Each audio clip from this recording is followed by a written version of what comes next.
हमने अपने गुरुजी से कभी भी एक बार गुरुजी ने 500 रुपए किराया जरूर दिया, कभी अपने गुरु से हमने आर्थिक सहयोग नहीं लिया। और मैं अपने शिष्यों को कहता हूं जो भी काम करो मैं भी तुम्हारे साथ में, चलो मैं भी सब समाज से ही लेता हूं, मैंने कोई नोट छापने की मशीन थोड़ी लगा रखी है, लेकिन उसको एक स्वरूप देना पड़ता है। तो आप लोग इतना तो कर लेंगे ना, क्यों भाई?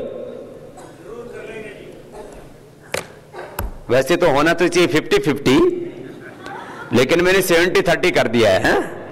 70-30 ठीक है ना? इतना तो कर लोगे? अरे तुम्हें क्या करना है, वहां के शहर के 500,000 लोगों के इकट्ठे कर लेना, बाकी काम वहां पे आके मैं ही कर दूंगा।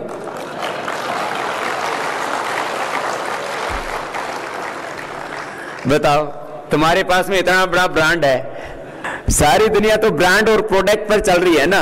जो लोग पराजित हो चुके होते हैं ना, उनको कभी भी सताना नहीं चाहिए। इसलिए हम कभी भी, आजकल आपने देखा होगा, हमने कांग्रेस पर लगभग बोलना ही बंद कर रखा है। क्या बोले, लेकिन आपस में कोसते रहते हैं। वो कहते हैं हमारा ब्रांड बहुत अच्छा है, हमारा प्रोडक्ट बहुत अच्छा है, लेकिन हमारी मार्केटिंग ठीक नहीं। बेचारे कोसते रहते हैं।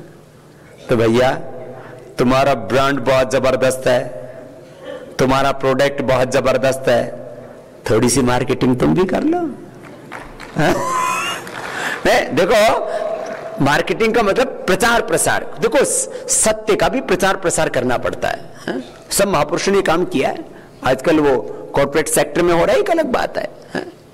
देखो, कॉर्पोरेट फील्ड में भी होता है और ये स्पिरिचुअल जो है उसमें भी होता था। वहां उसको बोलते हैं मार्केटिंग, हमारे यहां पर बोलते थे प्रचार प्रसार। कौन सा ऐसा युग था? क्या कबीर साहब ने प्रचार नहीं किया? क्या महर्षि दयानंद ने प्रचार नहीं किया? क्या गुरु नानक, गुरु गोविंद सिंह आदि ने प्रचार नहीं किया? ये गुरुवाणी क्या है? ये प्रचार ही तो है। ये वेद क्या है? ये प्रचार ही तो है। ये गीता क्या है? ये प्रचार ही तो है। ये मार्केटिंग तो है। ये जो भी हो रहा है, रामायण हो रही है, भागवत हो रहा है, ये सब मार्केटिंग है, ये प्रचार है। हम योग का शिविर कर रहे हैं, क्या योग का प्रचार है? हम स्वदेशी की बात करें, स्वदेशी का प्रचार है। तो आप लोग भी अब पहले 4 काम आपने बहुत जबरदस्त तरीके से किए, अब ये शिक्षा का भी ऐसा प्रचार प्रसार करना है, ऐसी मार्केटिंग करनी है, पूरी दुनिया में छा जाना है, ऐसा करना है। मतलब समझे, तो आपके पास में आते ना तो ऐसा लगता बस आज ही धरती पलट देंगे, लेकिन बाद में पता नहीं थोड़ा वो बैटरी थोड़ी डाउन हो जाती है। देखो, बैटरी अपनी इतनी मजबूत रखो, एक बार चार्ज कर दो तो फिर जिंदगी भर एडवांस बैटरी रखो, ऐसे नहीं। हाँ, बैटरी ना एकदम एडवांस रखो। वो बस एक बार चार्ज किया, पूरी चार्ज करते हैं ना, सुबह सुबह रोज ध्यान करवाते हैं। अभी ध्यान के ऊपर विशेष ध्यान दिया है ना। और इसमें अभी एक बात और भी कहता हूं, फिर इस आचार्य कुलम की बात। अभी मैंने सोचा है कि अभी योग वाले काम को आप भी आगे बढ़ाने के लिए ना, प्रत्येक जिले में रोगियों के शिविर रखो, मोटापा के लिए शिविर रखो, और उसमें सब लोगों को डाइट के बारे में बताओ। अभी आपको बताने वाले हैं, कल पूरा विषय रखेंगे। तो अभी हम एक रिकॉर्ड बनाने वाले हैं यहाँ पर। अभी मोटापा के लिए और मधुमेह, ये 2 बहुत बड़ी बीमारियां, लोग परेशान है बहुत ज्यादा, फिर इससे और दूसरी परेशानियां हो जाती हैं। तो अभी हमने तय किया है कि अगले महीने, अब जब संगठन के शिविर पूरे हो जाएंगे, तो 9 दिसंबर से पहला मोटापा का शिविर लगेगा। उसके बाद कुछ और डेट दी जाएंगी, और उसमें मेरा पूरा विश्वास है कि हम 7 दिन में 5 से 10 किलो मोटे लोगों का वजन कम करके भेजेंगे। 5 से 10 किलो। कितने दिन में? 7 दिन में 5 से 10 किलो 7 दिन में। और फिर ऐसे ही खिसकता रहा तो शायद थोड़े दिनों में मोटे लोग देखने दुर्लभ हो जाएंगे।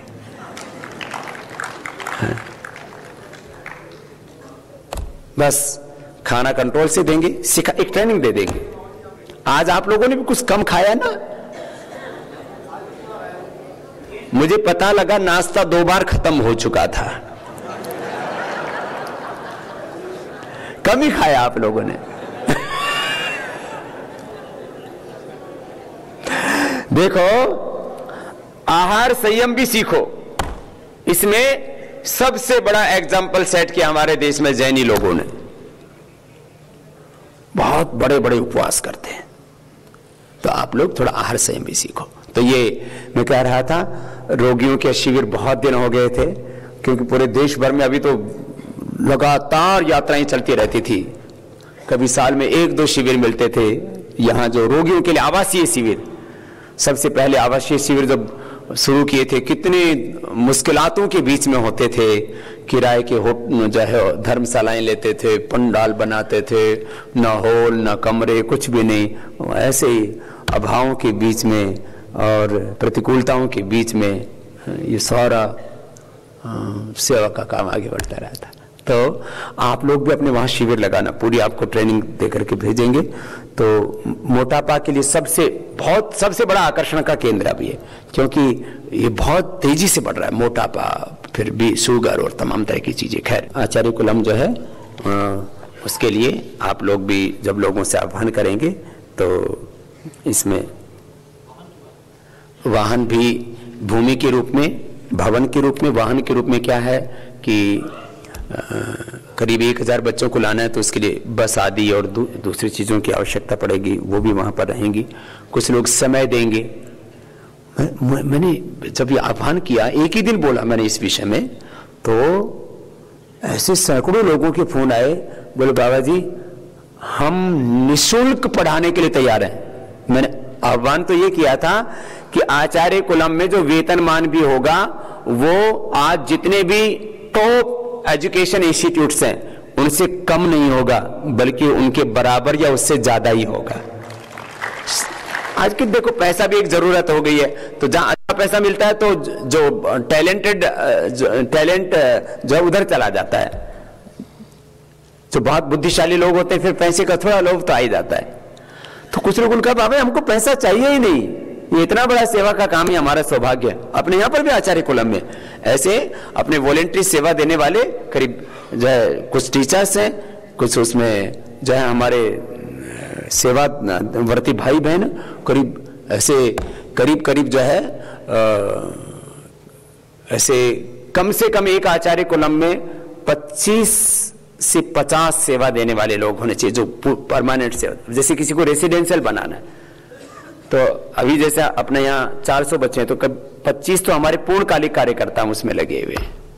बाकी या रेसिडेंशियल में तो 4 पर 1, माने यहाँ 400 बच्चे पढ़ते हैं तो 100 स्टाफ है यहाँ, ड्राइवर से लेकर के, सफाई से लेकर के, और उनकी देखभाल से लेकर के, पढ़ाई कराने वालों से लेकर के, उनको व्यायाम कराने वालों से लेकर के, सारे माने उनकी क्लासेस, प्रेप क्लासेस, सारी चीज़ों के लिए बहुत बड़ी रेसिडेंशियल वाला बड़ा ये कठिन काम है।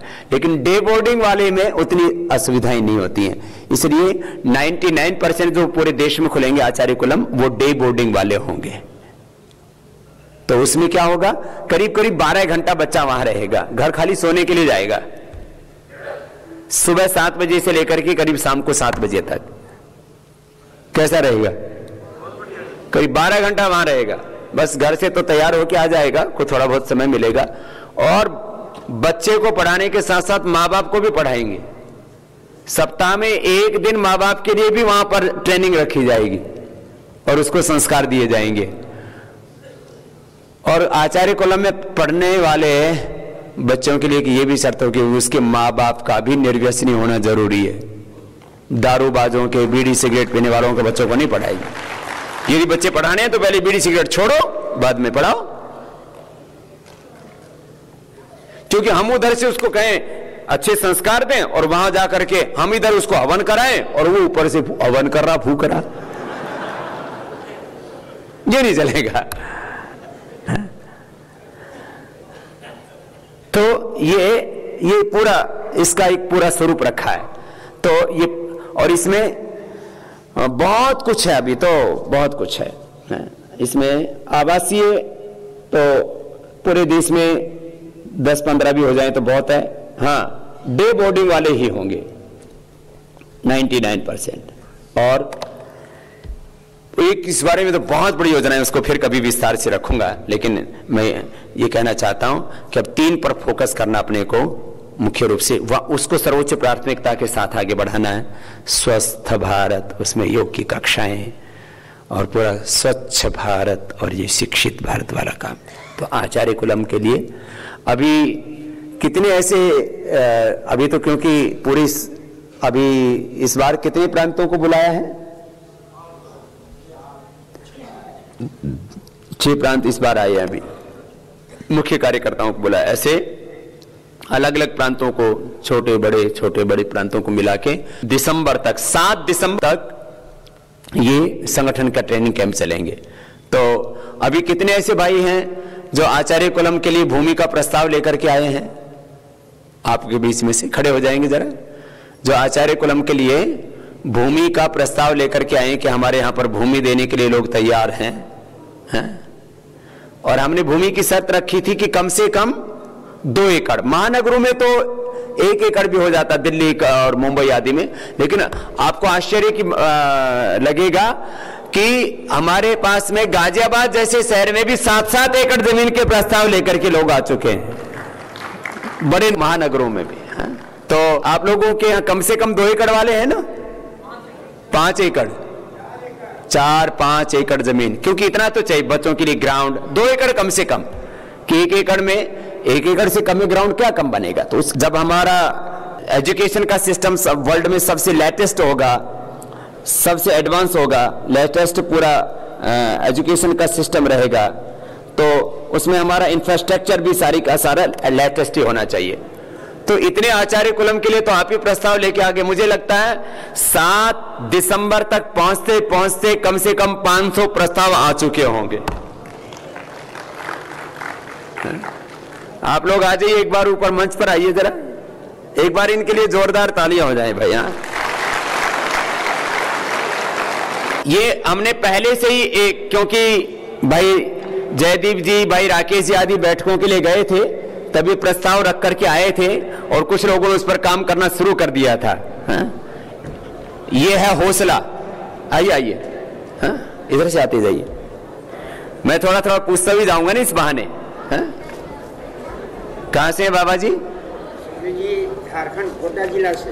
गोड्डा जिला से 2010 में ही 4 एकड़ जमीन डॉक्टर रति रानी के द्वारा, ये 2010 से ही बाट जो रहे थे, और गोड्डा जिला में पहले जा चुका हूं, 4 एकड़ का प्रस्ताव लेकर आए। क्या है नाम भाई का? डॉक्टर रति रानी। रति, डॉक्टर रति रानी। हाँ, रति रानी जी। चलिए, एक बार बहुत बहुत अभिनंदन है डॉक्टर रति रानी जी का। 2010 में मैं गया था, तभी से वो उत्सुकता से कि बाबा जी कुछ कीजिए 4 एकड़ जमीन के लिए। आइए, हाँ, भूमि पूजन, वो मैं एक दिन पूछ रहा था आपसे, कह रहा था ना मैं, क्या नाम है, राकेश जी, कि मैं एक जगह जंगल में गया था भूमि पूजन करने, वो जगह मेरे को याद नहीं आ रही। बहुत बहुत आशीर्वाद। चलिए, ये तो गोड्डा जिले से। हाँ, इनके सबके नाम लिखते रहना आप लोग पूरे, फिर आगे चर्चा करेंगे। फिर पलामू से, झारखंड से 2 प्रस्ताव आ गए हैं। पलामू से कितनी जमीन है? 2 एकड़। हाँ, कौन दे रहे हैं? इनके पिताश्री दे रहे हैं। क्या नाम है पिताश्री का? श्री सत्यनारायण प्रसाद जी। जोरदार अभिनंदन हो जाए, अपने कार्यकर्ता हैं। इनके पिताश्री ने इच्छा व्यक्त की कि हम देंगे इसमें सहयोग अपना।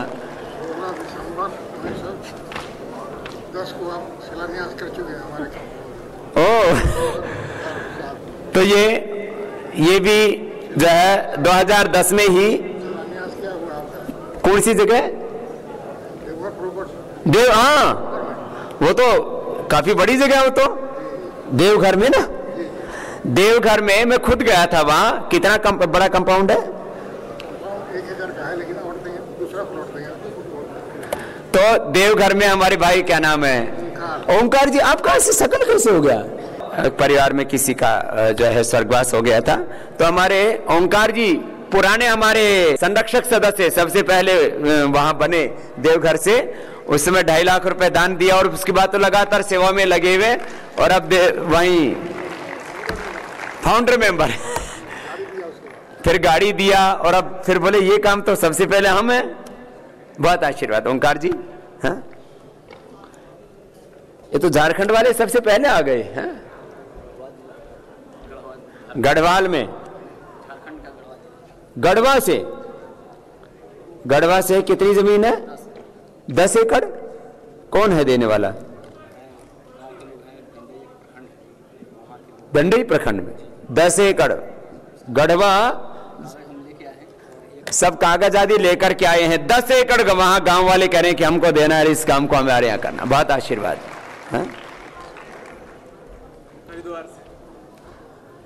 हरिद्वार से प्रभात आ रही है। कहां दोगे जमीन? लक्षर। ये हरिद्वार वाले पे दान में आ गए भाई, हरिद्वार वाले इसमें भी आ गए। हमारे भाई प्रभात आ रही है जी। लक्षर में कौन सा गांव भैया? निरंजनपुर। किधर को पड़ता है? लक्षर के पास पड़ता है। लक्षर के पास किसकी जमीन है? अपनी जमीन है। हाँ पिताजी। हाँ इधर आओ, इधर इधर। ये हरिद्वार वाले का विशेष अभिनंदन। एक बार जोरदार करो भैया। मैंने थोड़े दिन पहले वहां फूड पार्क में बोला था कि भाई एक आचार्य कॉलम यहां भी बनाना है। मैं सब कहां बनेगा थोड़ा और सोच लेंगे, लेकिन प्रभात आर्य जी का ये संकल्प कि 2 एकड़ जमीन अपनी पैतृक जमीन में से देंगे, बहुत बहुत अभिनंदन है। ऐसा होता है संकल्प। और आजकल हरिद्वार में जमीन की कीमत तो आसमान छू रही है। ऐसा पावन संकल्प। प्रभात आर्य जी को बहुत आशीर्वाद बेटा, खुश रहो। ये तो मुझे बहुत खुशी हुई सुन करके। क्या नाम है? डॉक्टर अशोक जी। ये भी हमारे हरिद्वार से, देवपुरा। वहाँ 5वीं तक का स्कूल है। 5वीं तक का स्कूल है, संचालित है वो विद फर्नीचर। कितनी है जमीन? वो 4 बीघे। 5वीं तक का स्कूल है हमारे भाई जी का, अशोक जी का। तो अशोक चड्डा जी कह रहे हैं जी 5वीं तक का स्कूल है, वो पूरा स्कूल ही आचार्य कुलम में ही ले लो गोद। बहुत आशीर्वाद। ऐसे पूरे देश में। ये तो मैंने आपको एक उदाहरण बताया, तो बहुत बड़ी लाइन आ गई भाई। क्या नाम? भीम प्रसाद भास्कर जी। कहां से? औरंगाबाद बिहार से। कितनी जमीन है? छोटे बड़े भाई दोनों भाइयों ने मिलकर कहा कि हम औरंगाबाद में, एक औरंगाबाद यहां भी हरिद्वार में भी, लेकिन ये बिहार वाला औरंगाबाद है। क्या नाम भाई? भिन्न प्रसाद भास्कर। तो 2 भाई मिलकर के कि हम 2 एकड़ जमीन इस काम के लिए देंगे। जोरदार अभिनंदन है इनका। बागेश्वर से ये हमारे उत्तराखंड वाले भी पहले 2 के प्रस्ताव ला चुके हैं अभी मेरे पास। अब ये तीसरा भी है। उत्तरकाशी का पहले आ चुका था, और ये आपका बागेश्वर में 4 एकड़। क्या नाम है भैया? ये जमीन किसकी है? तो गांव वाले भाई दीपचंद जी को ने बात की, तो सब गांव वालों ने कहा कि हम जमीन देंगे। 4 एकड़ जमीन बागेश्वर में देना चाहते हैं। जोरदार अभिनंदन हो जाए। ये तो तैयार है मामला।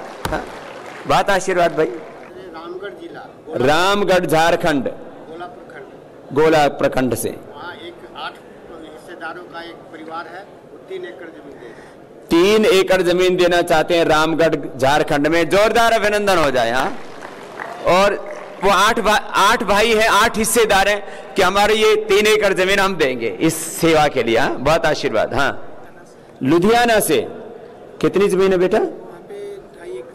तो लुधियाना में एक संचालित स्कूल ही है, 2.5 एकड़ वहां जमीन है। बहुत बहुत आशीर्वाद है। कोई काम के लिए आह्वान किया जाए एक साथ इतना, ये तो दुनिया के इतिहास में कभी नहीं हुआ कि एक बार आचार्य कुलम बनाने की घोषणा की और मुझे लगता है 500 नहीं 1000 प्रस्ताव आ जाएंगे इस महीने में। ये पूरे गांव समर्पित है, लेकिन हम लोग भाई आए हैं 10 एकड़। ये पूरे गांव के लोग हैं। और ये गांव है कौन सा? झारखंड, रांची जिला में हथवाल। रांची जिला में हथवाल गांव है। और कितनी जमीन है? 10 एकड़ जमीन। हाँ, जोरदार अभिनंदन हो जाए। हमारे झारखंड वाले सबसे आगे हैं भैया। लोग कहते हैं झारखंड पिछड़ा हुआ है, देखो सेवा के काम में, शिक्षा के काम में सबसे आगे।